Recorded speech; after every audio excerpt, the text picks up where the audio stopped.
অনুষ্ঠানে উপস্থিত বিভিন্ন গণসংগঠনের নেতৃবৃন্দ এবং আমার প্রিয় কমরেডগণ, আমি প্রথমে আপনাদের অভিনন্দন জানাই। আজকে এই যাত্রার মধ্যে আপনারা বিভিন্ন প্রান্ত থেকে অবস্থানে এসেছেন এবং সারা ভারতবর্ষব্যাপী আজকে এই কর্মসূচি পালিত হচ্ছে। কারণ আমরা তো একটা বড় সংকটের মুখোমুখি দাঁড়িয়ে আছি। আমাদের দেশ তার ধর্মনিরপেক্ষতা রক্ষার প্রশ্ন আছে, গণতন্ত্রের প্রশ্ন আছে। একই সঙ্গে প্রশ্ন হচ্ছে আমাদের দেশের শ্রমজীবী জনগণ তার রুজি রক্ষা করতে পারবে কিনা, আমাদের দেশের কৃষক সমাজ তার জীবন জীবিকা রক্ষা করতে পারবে কিনা, এই প্রশ্নগুলি আমাদের সামনে উপস্থিত হয়েছে। স্বাভাবিক কারণে আমরা সংগঠিত ক্ষেত্রে লড়াই আন্দোলন সংগঠিত করছি।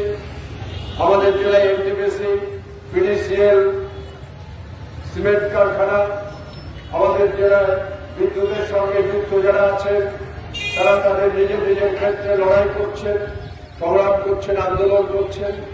এবং একই সঙ্গে আমাদের জেলার অসংগঠিত শ্রমিক, সারা ভারতবর্ষের অসংগঠিত শ্রমিক, যাদেরকে সংগঠিত করে আমরা আন্দোলন সংগ্রামকে গড়ে তুলতে চাই। আমার পূর্ববর্তী বক্তা শ্রমিক জ্যোতির বলছিল যে সুপ্রিম কোর্ট একটা রায় দিল, সে রায় হচ্ছে সমকাজে সমবেতন, সমকাজে সমবেতন রায় দিল। কিন্তু আমরা লক্ষ্য করে দেখলাম না কেন্দ্রীয় সরকার না রাজ্য সরকার সেই রায়কে মান্যতা দিচ্ছে।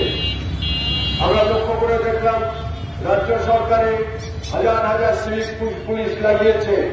কেন তারা সমকাজে সমবেতন পাবে না? কেন তাদের স্থায়ীকরণ করা হবে না? কেন তাদের সমকাজে সমবেতন থেকে বঞ্চিত করবে?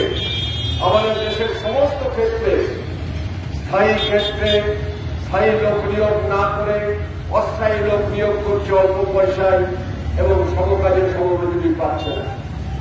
এবং গোটা দেশে আজকে যে 44টা শ্রম আইনকে বাতিল করে 4টে শ্রম কোডে পরিণত করা হয়েছে, যার প্রধান লক্ষ্য হচ্ছে আমাদের দেশের মাটিতে শ্রমজীবী জনগণকে কীটনাশে পরিণত করা এবং কর্পোরেট হাউসের যারা মালিক তাদের স্বার্থকে সিদ্ধ করা। তারা চায় আরো অল্প পয়সায় শ্রমিক পেতে, তারা চায় আরো মুনাফা করতে, তারা চায় রাষ্ট্রায়ত্ত শিল্পের মালিক হতে।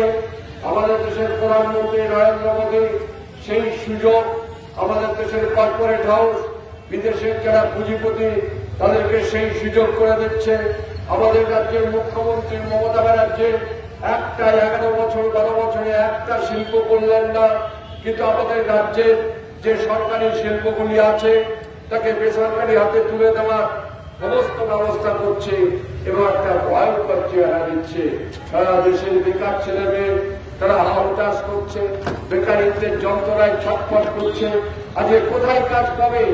আজকে গোটা দেশের কোন স্থায়ী পদে স্থায়ী লোক নিয়োগ হচ্ছে না, স্থায়ী পদে অস্থায়ী লোক নিয়োগ করছে। আপনি রেলে বলুন, আপনি বিদ্যুতে বলুন, স্টিলে বলুন, কোলে বলুন, সমস্ত ক্ষেত্রে বলুন, রাজ্য সরকারি কর্মচারীর ক্ষেত্রে বলুন, সমস্ত ক্ষেত্রে আজকে স্থায়ী পদে স্থায়ী লোক নিয়োগ হচ্ছে না। ফলে হাউতাস করছে আমাদের দেশের বেকার ছেলে মেয়েরা, হাউতাস করছে শ্রমজীবী জনগণ। শ্রমকোড এখনো লড়াইয়ের ময়দানে আমরা আছি বলে এখনো লাগু করতে পারেনি। কিন্তু আমাদের দেশের যারা অস্থায়ী কর্মী তাদের তো কাজের কোন নিশ্চয়তা নেই। আজকে বিদ্যুৎ শিল্পে হাজার হাজার অস্থায়ী কর্মী যারা দিন নাই, রাত নাই, জল নাই, রোদ নাই, শীত নাই, বর্ষা নাই, তার মধ্যে কোলে উঠে কাজ করছে। সে কাজ করতে গিয়ে অনেক অস্থায়ী কর্মী মৃত্যুবরণ করছে। আজও পর্যন্ত তাদের স্থায়ীকরণ করা হলো না, আজও পর্যন্ত সমকাজে সমবেতন দেওয়া হলো না, আজও পর্যন্ত তাদেরকে স্বীকৃতি দেওয়া হলো না। স্বাভাবিক কারণেই আমরা এই লড়াই আমাদের শুধু সিআইটির লড়াই না, সারা দেশের শ্রমজীবী জনগণের লড়াই। সারা দেশের শ্রমজীবী জনগণের লড়াইকে সংঘবদ্ধ করার জন্যই আমরা সার্বিকভাবে পরিকল্পনা গ্রহণ করেছি। তাই তো আমরা আমাদের নিজের পায়ের তলার জমিকে শক্তিশালী করার জন্য সিআইটিইউ সারা ভারতবর্ষে আজকে এই কর্মসূচি করছে। আপনি কালকের কাগজে রাত্রে টিভিতে দেখবেন সারা ভারতবর্ষে এই কর্মসূচি পালিত হচ্ছে। আমি এই কারণে আরো বলতে চাইছি যে স্থায়ী শ্রমিকদের কথা আমি যেমন বলি, অস্থায়ী শ্রমিক যারা আছেন তাদের কি চেহারা, গোটা জেলার বিড়ি শ্রমিক যারা 12 লক্ষ বিড়ি শ্রমিক আমাদের জেলা আছে, তারা সরকার ঘোষিত ন্যূনতম মজুরি পেলেন না। এখানে টিএমসি এবং ওরা যদি আমার কথা শোনেন, আমি তাদের বিবেকের কাছে এই আবেদন করতে চাই যে টিএমসি দ্বিতীয় নেতা অভিষেক, সে তো সাগর টিভিতে বক্তৃতা করতে এসে বক্তৃতা করে বলে গেছিল নির্বাচনে, যে নির্বাচনের পরেই আমাদের যারা সব শ্রমিককে 240 টাকা মজুরি করে দেওয়া হবে। মিটিং এর মালিকরা উপস্থিত ছিলেন, কিন্তু মালিকরা তো তার কার্যকরী করলেন না।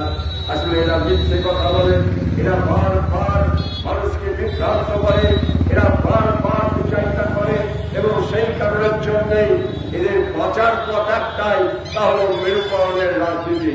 আপনি লক্ষ্য করে দেখবেন টিএমসি কোন অসংগঠিত শ্রমিকের আন্দোলন করে, টিএমসি কোন খেতে খাওয়া মানুষের লড়াই সংগ্রাম করে, টিএমসি কৃষকের লড়াই সংগ্রাম করে, ক্ষেত মজুরের লড়াই সংগ্রাম করে। তা করছে না। আমাদের আইসিডিএস আসা মিড ডে মিল কি অবস্থা, মিড ডে মিলের একটা পয়সা বাড়ল না। মিড ডে মিলে যারা কাজ করেন সকাল 10:30 11টা স্কুলে ঢোকে, সন্ধ্যেবেলায় তারা স্কুল থেকে বাড়ি যান।